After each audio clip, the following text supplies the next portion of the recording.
2 दिन पहले सीबीआई के एक अधिकारी ने सुसाइड किया और उसकी पूरी खबर आप लोगों ने, मीडिया ने भी दिखाई थी कि किस तरह से एक सीबीआई के अधिकारी ने सुसाइड किया है। उनके बारे में पता चला है कि जिस सीबीआई अधिकारी ने सुसाइड किया था वो जितेंद्र कुमार जी थे, डेप्यूटी लीगल एडवाइज़र।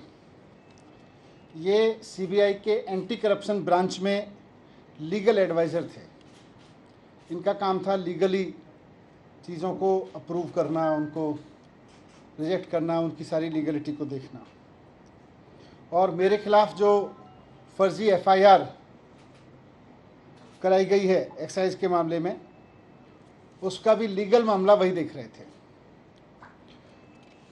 पता ये चला है कि मेरे खिलाफ गलत तरीके से केस बनाकर ये उनके ऊपर दबाव डाला जा रहा था कि मेरे खिलाफ गलत तरीके से केस बनाकर मुझे अरेस्ट कराने की लीगल मंजूरी दें।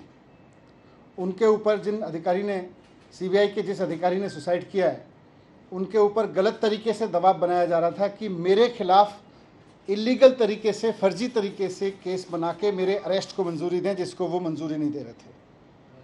उनके ऊपर इतना दबाव था कि वो मानसिक दबाव में आ गए और उन्होंने सुसाइड कर लिया। ये बहुत दुखद घटना है कि सीबीआई के एक अधिकारी को, जिसको दिख रहा था कि पूरा का पूरा मामला फर्जी है, उसके ऊपर इतना दबाव बनाया गया गलत काम करने के लिए कि उसको आत्महत्या करने पर मजबूर होना पड़ा।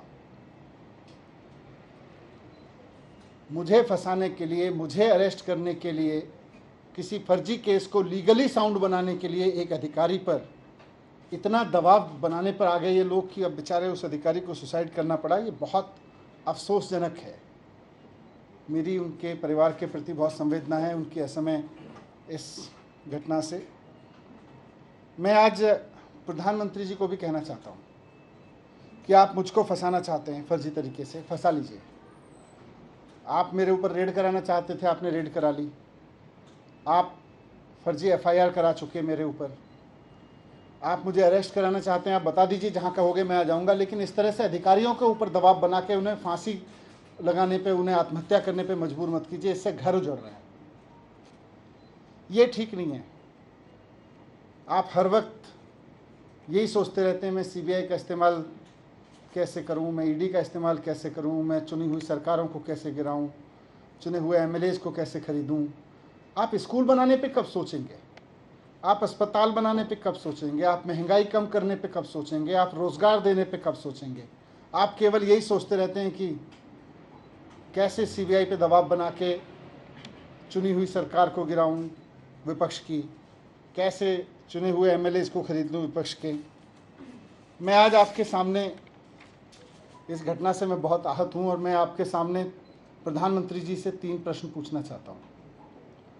जो सीबीआई के अधिकारी ने सुसाइड किया, जिसके ऊपर बहुत दबाव था कि वो मेरे खिलाफ पूरे के पूरे केस को लीगली साउंड बनाए और उनको आत्महत्या करनी पड़ी जितेंद्र कुमार जी को, उसके सिलसिले में मैं प्रधानमंत्री जी से 3 सवाल पूछना चाहता हूँ कि अधिकारियों पे इतना दबाव क्यों बनाया जा रहा है कि वो आत्महत्या करने जैसा कदम उठाने पे मजबूर हों। आप अपने राजनीतिक विरोधियों को कुचलने के लिए अपनी ही सरकार के अधिकारियों को और कितना टॉर्चर करोगे? दूसरा सवाल है मेरा कि क्या अब भारत की केंद्र सरकार का काम केवल ऑपरेशन लोटस चलाना रह गया है? जिस तरह से राज्यपालों से, उपराज्यपालों से दबाव डाल के उनसे उल्टे सीधे काम कराए जा रहे हैं, जिस तरह से सीबीआई पे दबाव डाल के, ईडी पे दबाव डाल के उल्टे सीधे काम कराए जा रहे हैं, तो क्या अब केंद्र सरकार का काम केवल ऑपरेशन लोटस चलाना रह गया है? ये मेरा दूसरा सवाल है प्रधानमंत्री जी से। और तीसरा सवाल है कि जनता की चुनी हुई सरकारों को कुचलने के लिए और कितनी कुर्बानियां आप लेंगे, ये बताएं। ये बहुत दुखद घटना है। विपक्षी सरकारों को कुचलने के लिए सीबीआई के ऊपर इतना दबाव कि अधिकारियों को सुसाइड करने पे मजबूर होना पड़े, ये इस देश में पहले कभी नहीं हुआ। बहुत दुखद है और मैं उम्मीद करता हूं कि प्रधानमंत्री जी मेरे इन तीनों सवालों को गंभीरता से लेंगे और थोड़ा इस पर सोचेंगे। बीजेपी ने पीसी की है और उसमें वो आपके ऊपर आरोप लगा रहे हैं और एक स्टिंग ऑपरेशन किया जिसमें आरोपी नंबर 13 का स्टिंग ऑपरेशन दिखा रही है बीजेपी और आरोप लगा रही है कि 6% कमीशन दिया गया। देखो, इन्होंने भारतीय जनता पार्टी काफ़ी दिन से चिल्ला रही है घपला हो गया, घपला हो गया, कभी 1300 करोड़, कभी 8000 करोड़, कभी 500 करोड़, कभी 144 करोड़, कभी 30 करोड़। फिर सीबीआई से इन्होंने एफआईआर कराई तो सीबीआई ने भी ढूंढ ढांड के दूर से कहीं से स्ट्रेच करके दो कंपनियों के बीच की किसी वाइट डीलिंग को ज़बरदस्ती मेरे ऊपर थोपने की कोशिश की, वो भी सोर्सेज के हवाले से। तो एफआईआर में लिखा, उसके बेस पे मेरे घर पे रेड डलवा दी, घर पे कुछ नहीं मिला। मेरे परिवार का लॉकर तलाश लिया बैंक का, उसमें कुछ नहीं मिला। अब जब सीबीआई से एक तरह से क्लीन चिट मिल गई कि जी इनके पास तो कुछ नहीं मिल रहा, तो अब बीजेपी कह रही है जी देखो सीबीआई नहीं ढूंढ पाई, अब हम स्टिंग करके देंगे। फिर वो कोई सड़क पे चौराहे पे खड़े होकर किसी को गाड़ी पे बिठा के कुछ कहते हैं, उसके कोई सवाल जवाब करते हैं, वो स्टिंग है? मजाक है। तो ऐसे स्टिंग मेरे पास भी है, मैं भी दे दूंगा कल बहुत सारे, फिर आप उसको भी चलाना।